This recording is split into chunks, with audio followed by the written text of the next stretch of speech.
कांदी कांदी बेहोश हेले स्त्री ह्यूमन को हराई दुखरे भांगी पड़ी सारा ओडिशा। सारा ओडिशा रे सकल लहरी अचानक एत बड़ कंठशिल्पी ए दुनिया को अलविदा कहवा सबुठी प्रश्नबाची सृष्टि होची।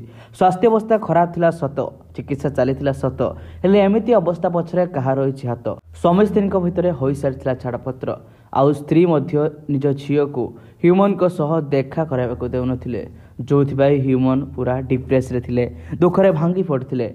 ता सहित से निशाशक्त होगा आरंभ करते। एबे आउ ह्यूमन सागर आम गहण नाहांती।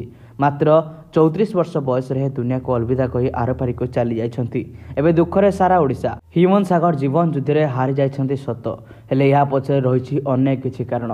ह्यूमन सागर मानसिक स्थिति आदौ ठीक नथिला। दीर्घ वर्ष हेब से मानसिक अत्याचार होई आसुथिले। आज माँ गणमाध्यम सामने अनेक गुड़िए पोल खोली। प्रकृत में तांकर मृत्यु पर किए सबू थाई एसबू पछरे कहा रही हाथ।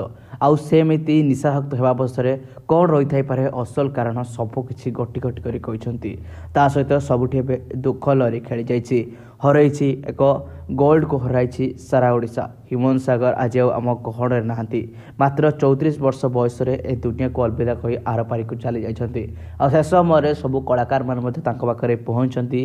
धर्मपत्नी जहाँ सहित छाड़पत्र सरी से आसी ह्यूमन सागर को पाखरे पहुंचती। तेबे आम गहण ह्यूमन सागर नाहांती। आउ मात्र किछि समय पर तांकर अंतिम क्रिया करा सारा ओडिशा रे दुख लहरी खेली जाइछि। आमर चैनल तरफ भगवान को निकट रे केवल एति प्रार्थना जे ह्यूमन सागर को आत्मार सद्गति हो।